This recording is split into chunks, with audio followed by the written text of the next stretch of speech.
Good afternoon, everyone. Welcome to the presentation, Connecting with Youth. For those that didn't get an opportunity to meet me last night during the opening, my name is Mike Tangen. I hail from Tacony Lodge, which is out of Pathway to Adventure Council, which is the Chicago area.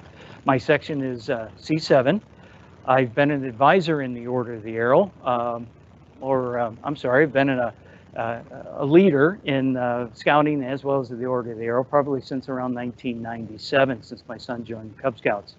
One of the things that I recently did, and I stepped back from, and I was advisor for Section C7 up until about a year and a half ago. And I currently serve on the BSA Alumni National Committee. That's my current job in scouting. So, like I said, we're here for the presentation, Connecting with Youth, something that's very, very important, not only in scouting, but also in the Order of the Arrow. We're all advisors, I think, on here, and although advisor is the term in the Order of the Arrow that we use for ourselves, it may not be the best description of what we actually do here in the Order of the Arrow. There's many, many other things that we actually do that can describe us just as well. Words on that list may include coach. We're kind of like that coach on the sidelines of a football team. Our quarterback, who just happens to be the chief or the officer, is out there in the field running the plays, calling everything else, and doing everything that he's supposed to do to lead the team on the field.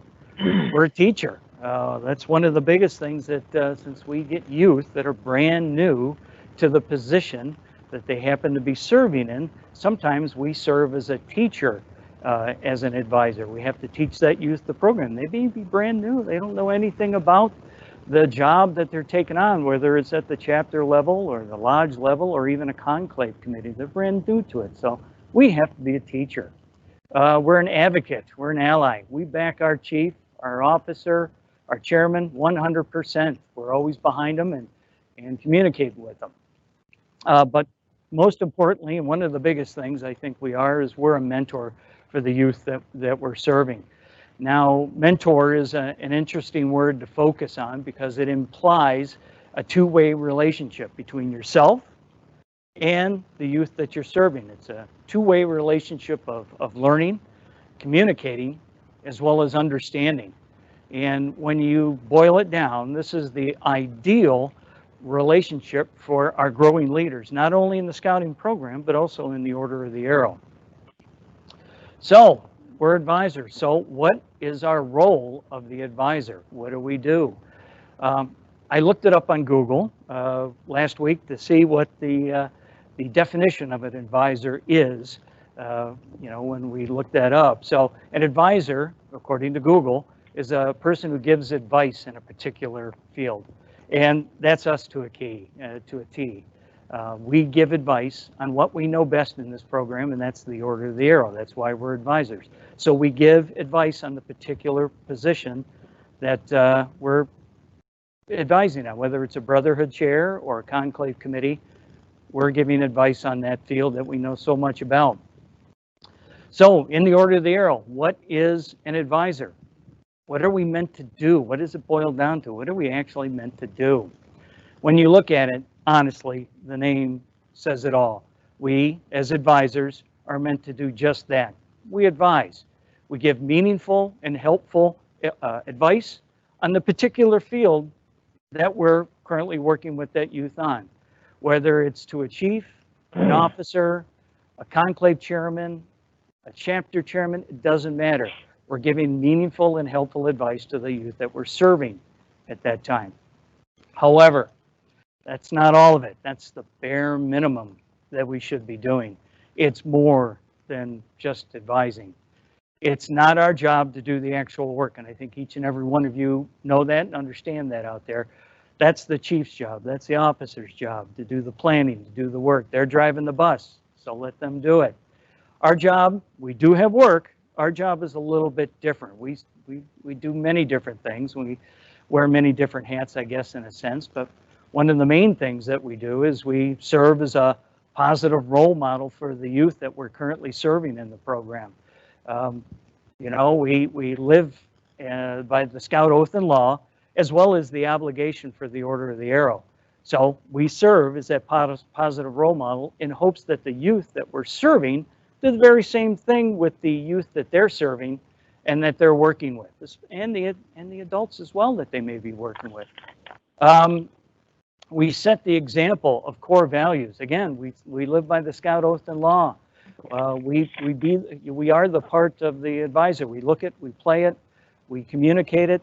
We're the advisor, so we need to set that example, and we need to pass that kind of stuff along to the youth that we're working with in hopes, again, that they pass those kinds of things on to the youth that are just happen to be part of their committee. We teach effective communication. Now, I think each and every one of you probably know this is a very important one, because a lot of times the youth that we work with, that we happen to, let's say you got a brand new brotherhood chair who's brand new to the position, we teach effective communication to that youth, because that youth may be brand new to the position, has no idea what to do. Or you get a conclave chairman that is brand new to the position that does not know what to do, or how to communicate to the committee that that person's been assigned. So we have to, if they don't know how to do it, we have to teach effective communication to that youth. One of the most important things that we need to remember to be in this program, and I kind of mentioned it a little bit earlier, is we have to be a mentor. It's one of the most important roles that we should do here in the Order of the Arrow.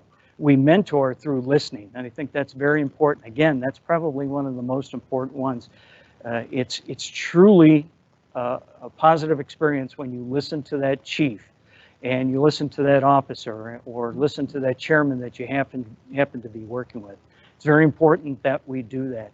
For those that have taken Wood Badge out there, and I'm sure there's a lot of you advisors in the past, in your scouting past, that have taken Wood Badge.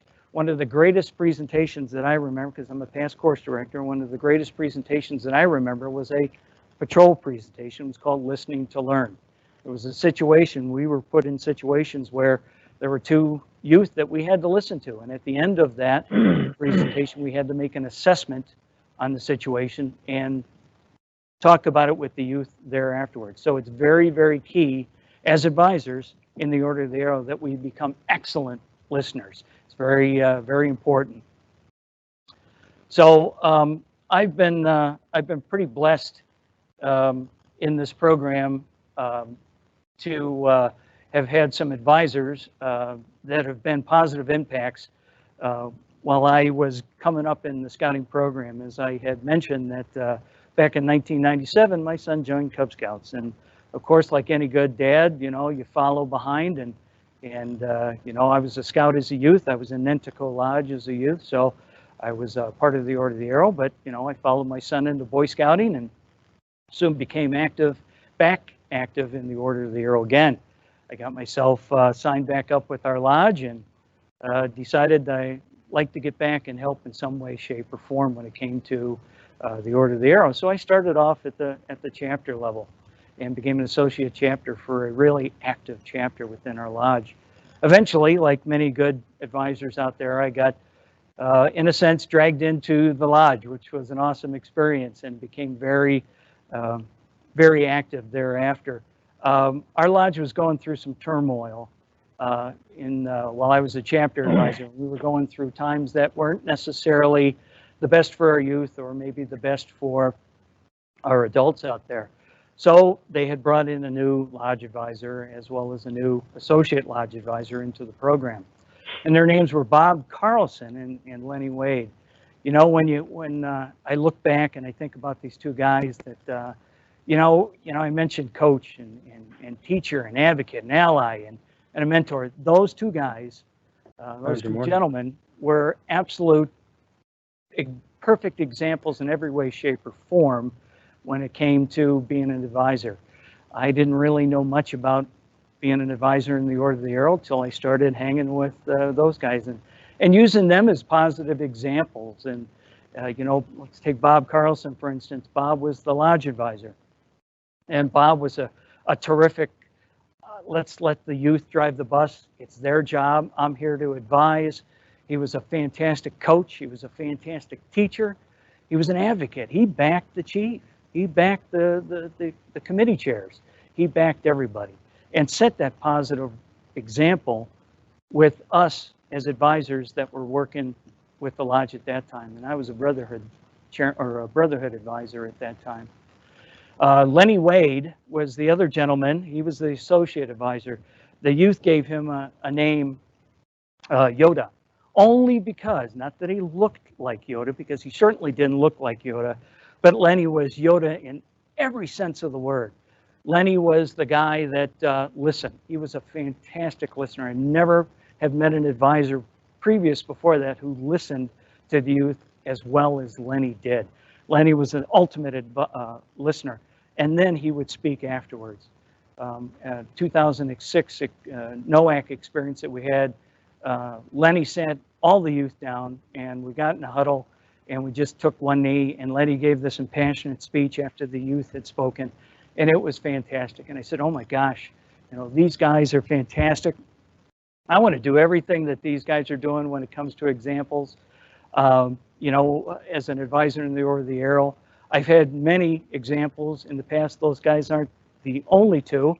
There are many ladies and men who have been wonderful examples of leaders in the scouting program, but also advisors in the Order of the Arrow program.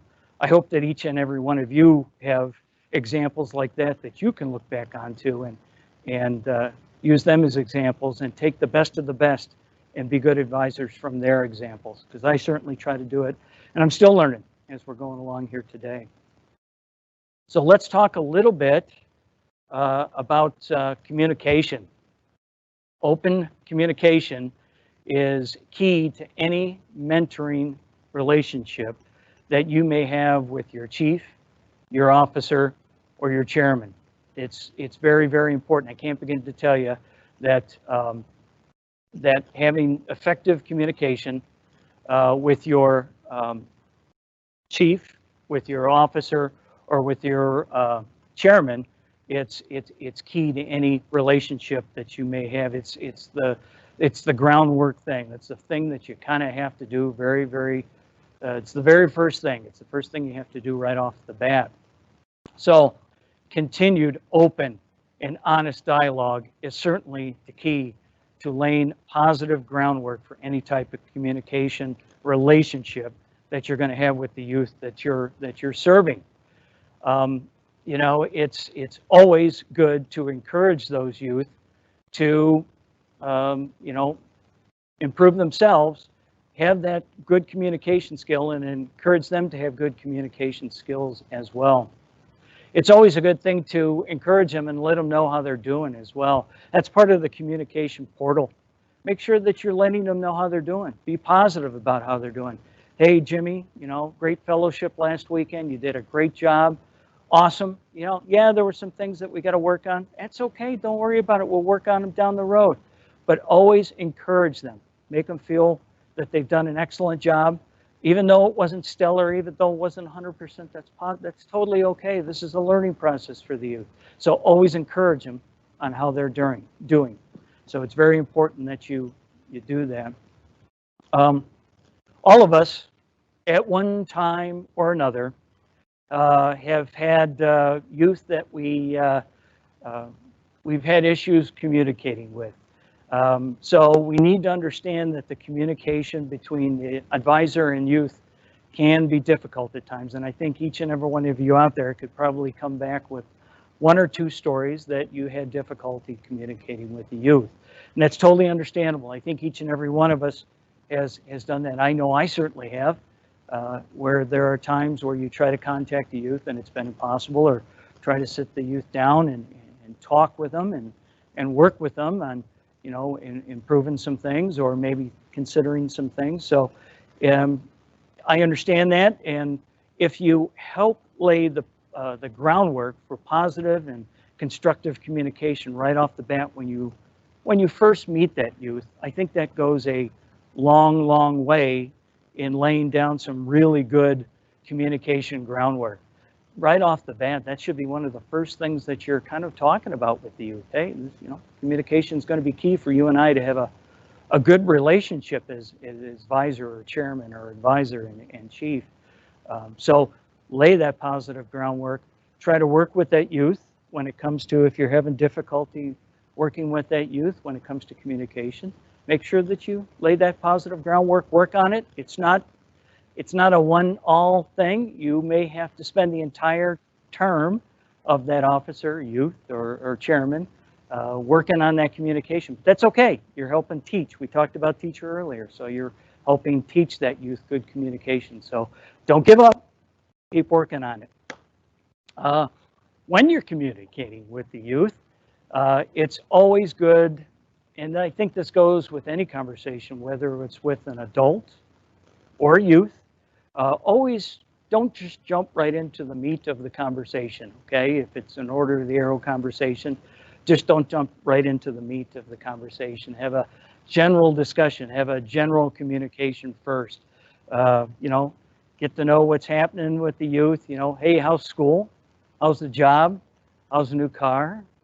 You can talk about sports. You can talk about high school sports. You can talk about the Packers, which is always a good conversation to start off with.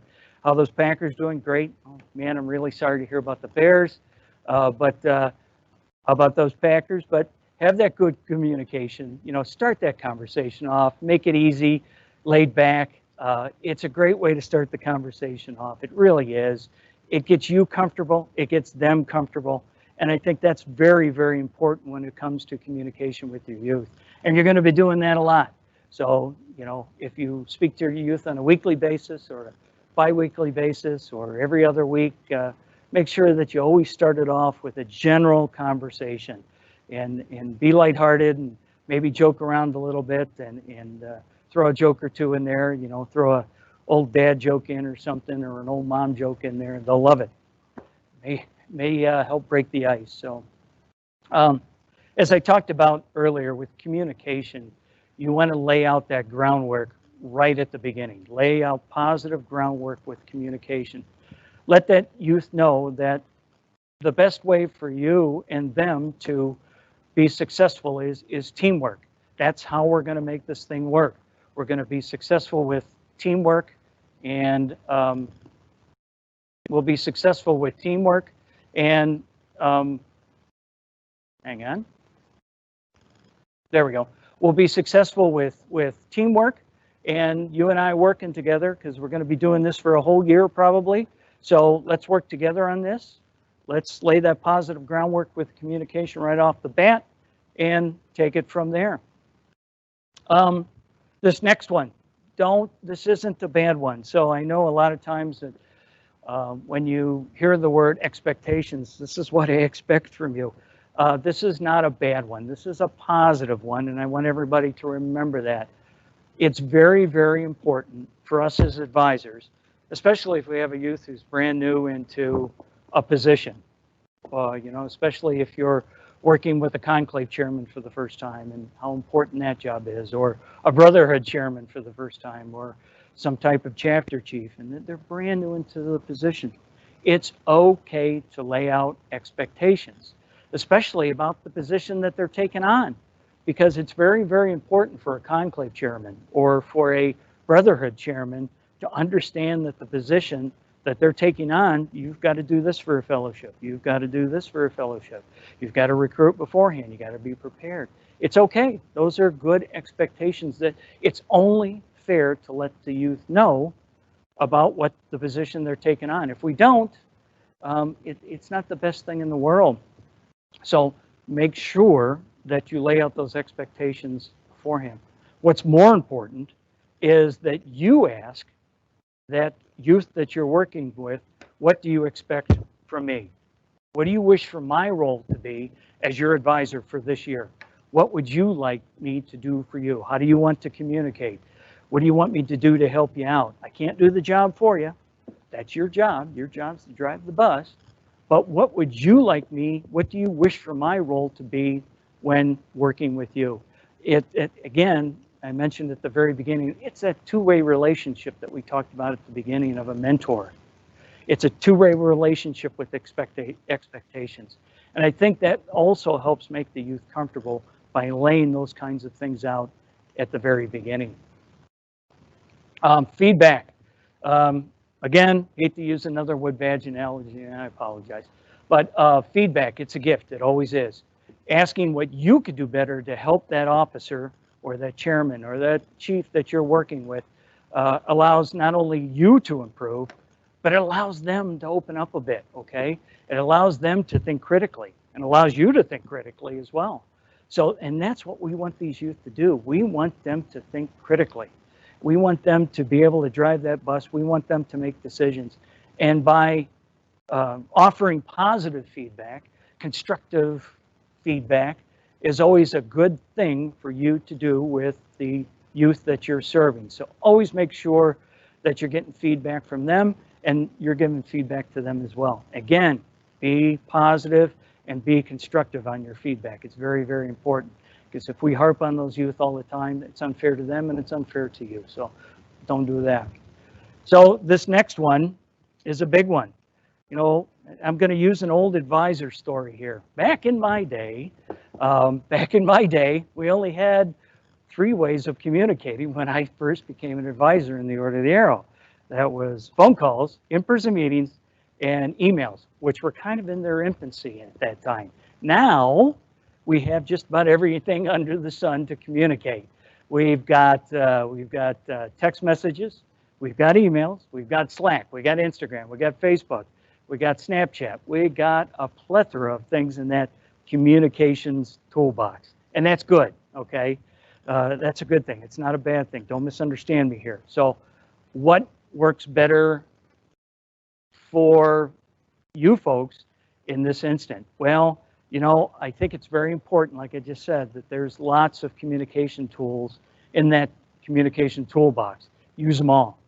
Also, make sure you get the chief's input on what's going to work best for the chief, the officer, or the chairman. What's going to work best for them when it comes to communication? You know, some youth aren't the best at answering emails. Some youth aren't the best at answering text messages. And so we have to kind of figure out ways that are going to work best for everybody. You know, myself personally, I love in-person meetings and Zoom calls and calls where you can hear the inflection of someone's voice and see the inflection in someone's voice so you know what they're talking about, because a lot of times you can't get that from a text message or an email.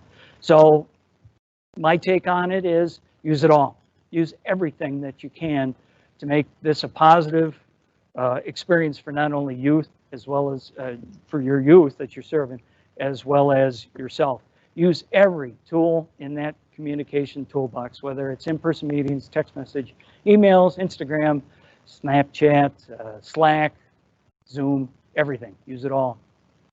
I think the most important thing here out of this whole session, there's 2 most important things, and I'll hit it at the end here, but follow through. Follow through as an advisor. Follow through on everything that you're doing. It's your job to do that.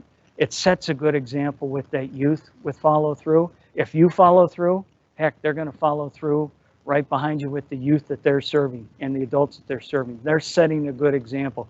If you set that good example with follow through, they will as well. So follow through on everything. If you promise to call the chairman back, call him back. I'm going to call you on Tuesday at 8 p.m.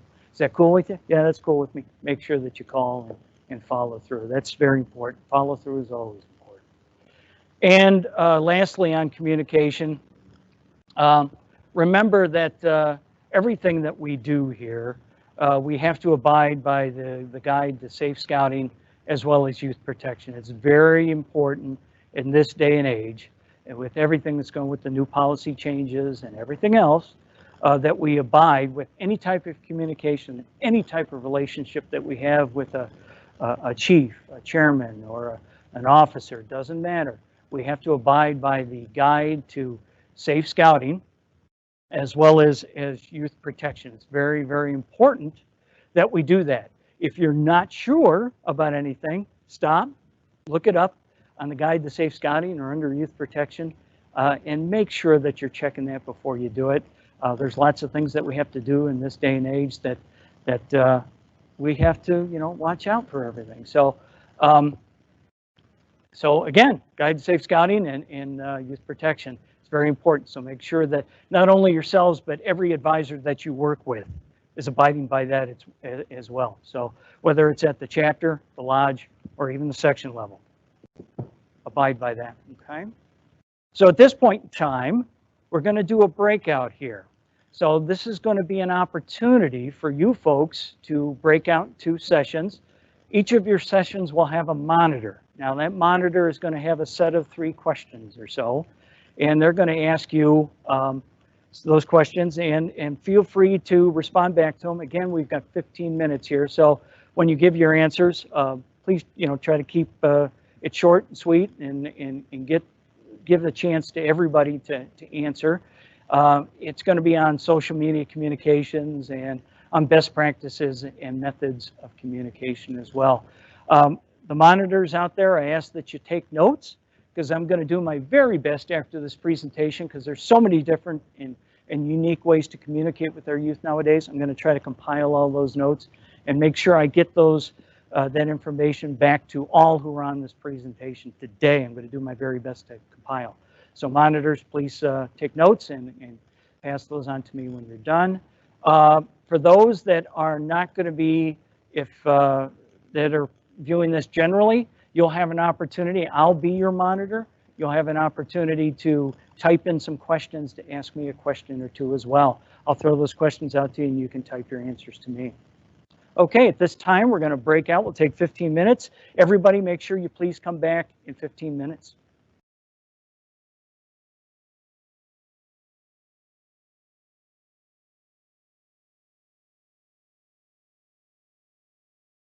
If you're part of the general public viewing, and you haven't been, if you need to get broken out into your breakout, please go to that. If you're part of the general public viewing, you can type your questions in at any time. I'm going to ask some questions here, and I certainly would like you folks to answer with whatever you do on the particular question. So the first question, and these are the same questions that they're using in the other breakouts as well, so be aware of that. When it comes to social media apps, do you feel that social media apps, whether it's communicating with the youth chairman or a youth chief or a youth officer, do you feel that's a viable way to communicate? Feel free to type in a question or an answer to that. It would be awesome.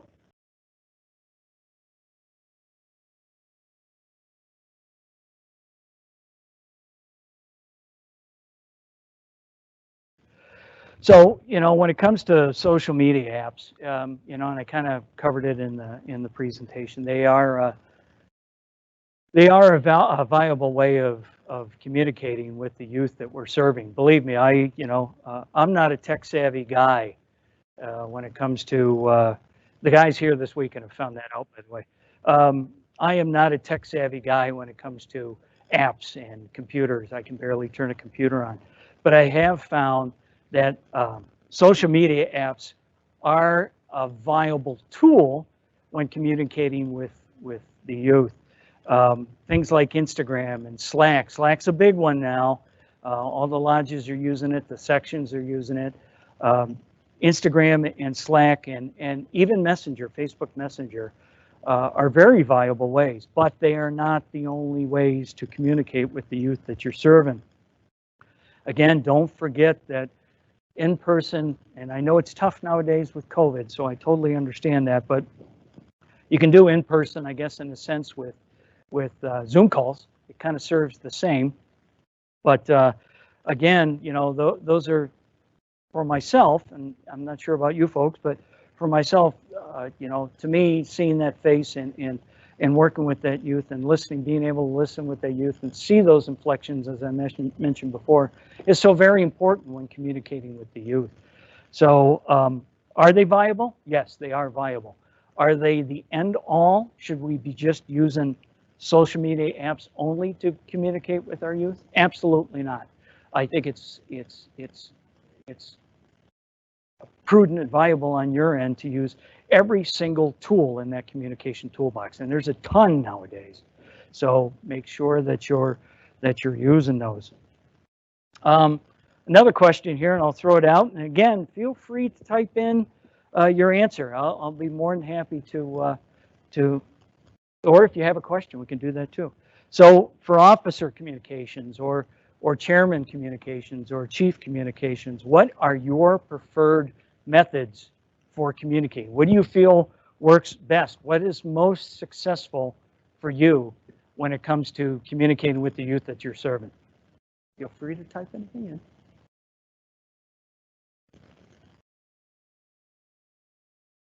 Okay.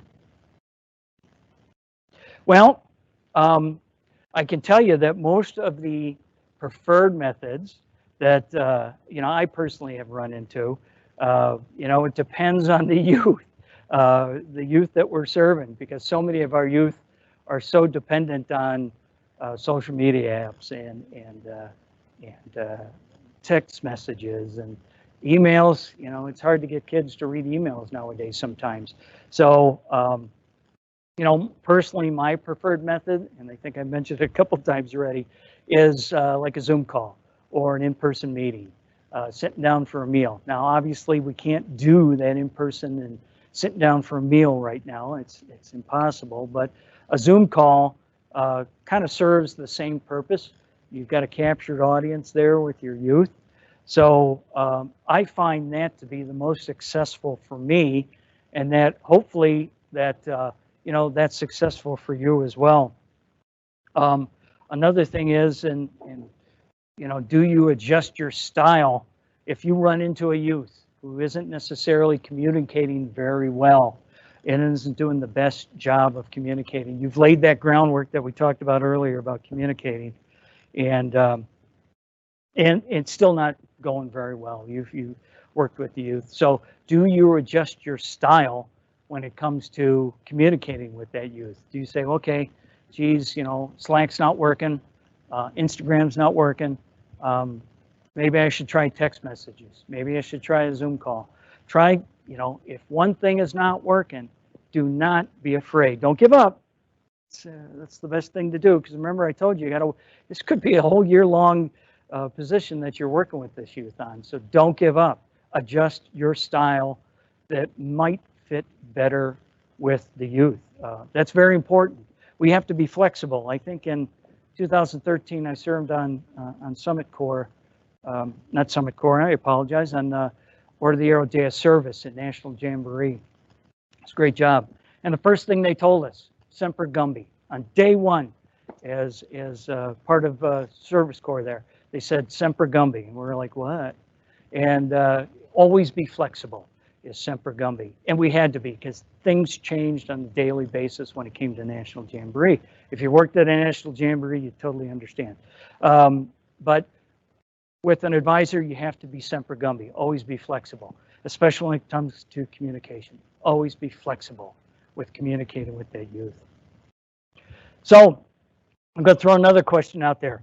Hopefully we get somebody typing in a response, so please do, feel free. Once a line of communication is established, what personalized methods do you use? What works best for you?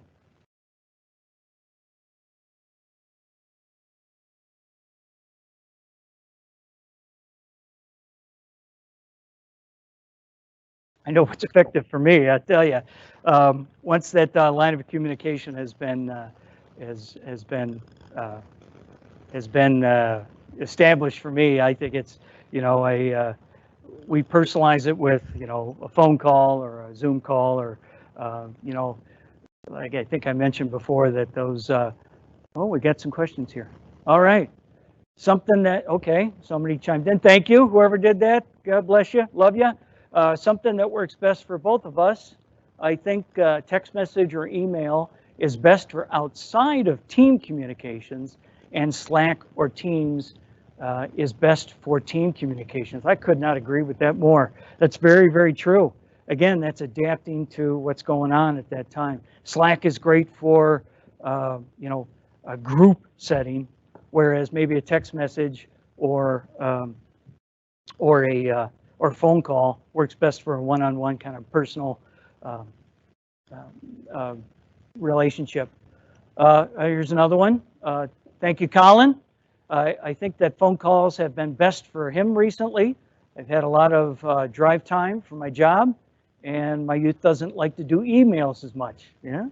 So it's nice for both of us, and I think that's great. You know, that personalized phone call, you can hear the inflections in the voice. You can have a great casual conversation. It sounds like Colin's on the road traveling, so this is a perfect opportunity for him to have that conversation with the youth that he's serving, and I'm sure as a advisor for the section, he's serving in several different roles. But that's great. You know, use those downtimes to connect with your youth, driving between jobs, or if you just have a free moment. It's very important, and I think everybody out there does this as well. Is just when it comes, it's part of that laying the groundwork. Just make sure that hey, we're going to have phone calls, this many times a week. We're going to have, or because things change as you get closer to maybe a conclave or a fellowship. Those phone calls are going to increase because, hey, the event's coming up, so we got to be prepared, and we got to make sure we're ready for the event. So 6 months prior to the event, maybe having just one phone call. As you get closer to the event, those phone calls are going to increase because the event's coming up.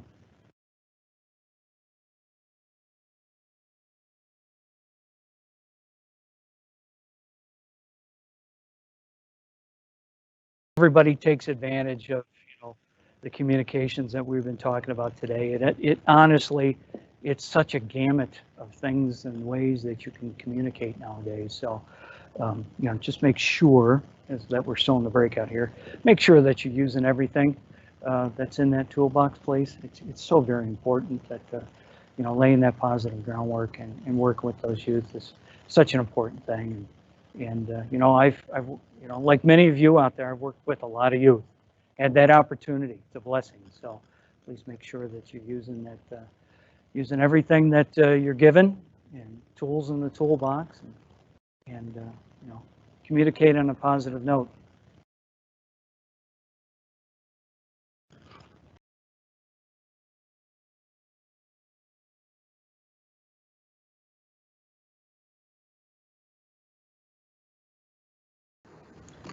Okay, so let's take a few minutes here to wrap things up during the presentation. Hopefully your breakouts were a success, and that everybody kind of gave their best practices on communication and social media apps and all those wonderful things that we need to use to be good communicators and good advisors in the Order of the Arrow. So what I'm going to do here is take a few minutes to not only wrap this up, but also give an opportunity to maybe ask a question or two for those in our audience. So remember to respect the basis of your interpersonal relationships with the youth that you're serving. Remember that the guide to safe scouting and youth protection should be your guide. Make sure you're using that when communicating with any youth in the Order of the Arrow that you're serving. Remember that you are the example. You're not only the example in word and deed, but also in everything that you do with an advisor job in the Order of the Arrow. You're the example. And being the example, we hope that the youth that we're serving take those examples and does the very same thing at their level. Communication is a key. Very important. Lay that groundwork.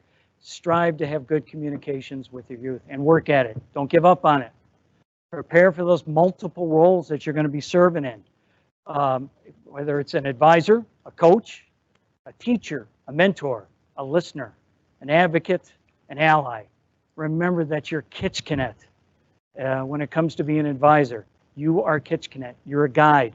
So that's very, very important. Remember that you're not better than your youth. You're merely more experienced at what you just happen to be doing. So remember that you are, you've got the more experience. So make sure you're passing that on to the youth that you're serving. I'm going to end this, and I'm not sure whether I'm going to be able to get any questions in or not. I apologize, but you can certainly ask them to me down the road. Send me a note here while we're here this weekend, and I'll certainly do my best to answer them. And I apologize for not having an open forum here for questions, but this is a quote, and I like to end all my stuff off that whether I've done it at the chapter level or lodge level or even at the section level.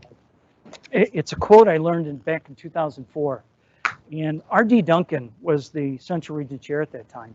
And I had taken NLATS. Now, NLATS was kind of the predecessor to what is now Developing Youth Leadership Conference. There are two different types of trainings, but NLATS was kind of the adult training predecessor to that.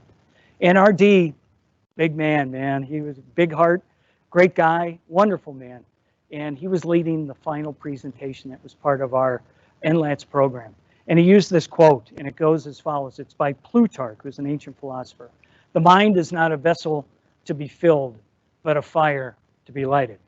And I think that describes exactly what we do here in the Order of the Arrow. The mind is not a vessel to be filled, but a fire to be lighted. Light the fires of excitement about the Order of the Arrow and scouting in the minds and in the hearts of our youth. Continue to do that, but also do that with the adults in our program as well. Thank you so much for being part of the presentation today. Thank you so much for being here. On this last slide, you'll see that there's the quote, in case anybody wants to write it down. My apologies for not sliding that over there for you. For those that don't have my email, there's my email as well as my cell phone number. Please feel free to copy that down and ask me any questions. If you're not able to ask any questions this weekend, that's perfectly fine. Just feel free to shoot me an email. I'll certainly do my best to answer those questions for you or take a phone call from you. My door is always open. So as I tell everybody, my door is open. Thank you so much for being part of the presentation today, and good luck with your youth that you're serving. Thank you.